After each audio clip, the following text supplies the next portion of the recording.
BYD just put a fully electric car on sale in China for the price of a used motorcycle, $10,300. Roof-mounted LiDAR included. And the number that should actually worry Detroit isn't the price tag. It's how many of these BYD sold last year before this upgrade even happened. I'll get to that. Subscribe so you catch breakthroughs like this before the headlines do. Here's why this matters to you. The cheapest new electric car you can legally buy in America right now is the Nissan Leaf, and it starts around $29,000.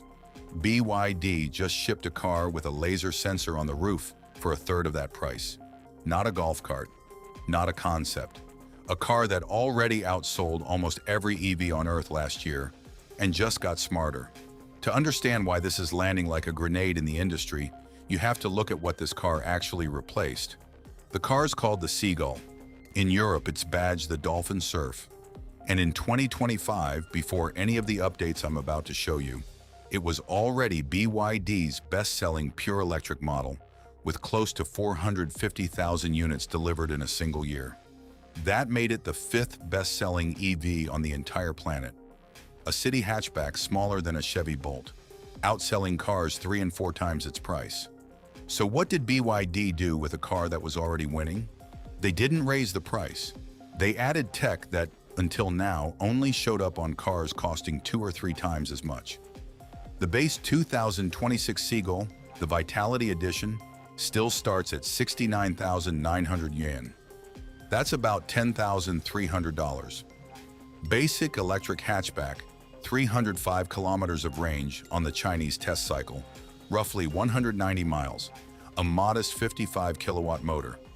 Fine for city driving, nothing shocking on paper, but climb one trim up to the Freedom Edition and the price only rises to around $13,400.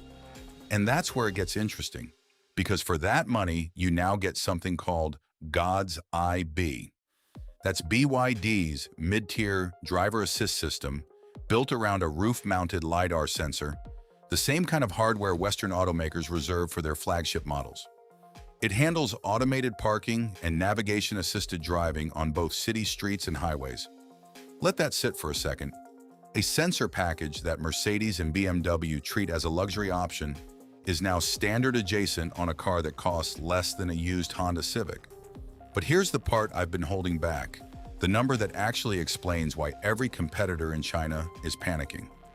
BYD is not the only company racing to the bottom of the price chart, and that's exactly the problem. A rival called Leapmotor launched its B10 model in early 2025 as the first car in the industry to offer LiDAR anywhere near this price range, and it still started around $15,000. BYD looked at that number and undercut it by nearly $2,000 while matching the tech. That's not a company protecting margins. That's a company willing to bleed on price to make sure nobody else owns the cheap end of the smart driving market. And BYD can afford to bleed there because it builds its own batteries, its own chips for parts of the stack, and controls enough of its own supply chain that a $10,000 sticker price still turns a profit. Almost nobody else on Earth can say that, which is exactly why this isn't really a story about one hatchback. China's domestic EV market has turned into what analysts are openly calling a price war. Geely's Xingyuan, GAC's budget EVs, a wave of sub-$15,000 electric cars are all fighting for the exact same buyer BYD is targeting with the Seagull. And BYD just changed the terms of that fight by putting premium driver assist hardware into that price bracket first. Now zoom out to the part that actually touches you wherever you're watching this from. None of these cars are legally sold in the United States.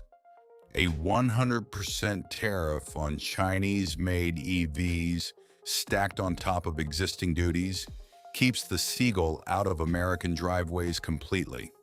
So American buyers are stuck choosing between a $29,000 Nissan Leaf and whatever Detroit decides to build next, while Chinese buyers get a LiDAR-equipped electric car for the price of a down payment on either one. That gap is the real story. It's not that BYD built a cheap car. Cheap electric cars have existed for years. It's that BYD proved you can build a cheap electric car with technology that Western brands still market as a premium feature, and sell nearly 500,000 of them in 12 months doing it. And BYD isn't stopping at China. After rolling out 10-minute flash charging stations domestically earlier this year, the company has already confirmed it's bringing that charging network to Europe next. The same market where the Seagull already sells as the Dolphin Surf, starting under 20,000 euros. If the LiDAR trims follow the same export path the base model did, European buyers could be looking at a genuinely smart electric hatchback for less than half of what a comparable European model costs. So here's the uncomfortable question every legacy automaker has to answer. How is one company selling a high-tech electric car for around $10,000 while everyone else struggles to get anywhere close? Look at Ford, GM, Volkswagen, or Toyota. They have world-class engineers. This isn't about a lack of innovation, it's about cost. Their supply chains were built around gasoline cars. They rely on outside battery suppliers, have higher labor costs, and every step in the process adds expense. That makes it incredibly difficult to build an EV this advanced at a price most people can actually afford. BYD took a different path. Long before it became a car company, it spent over 2 decades building batteries.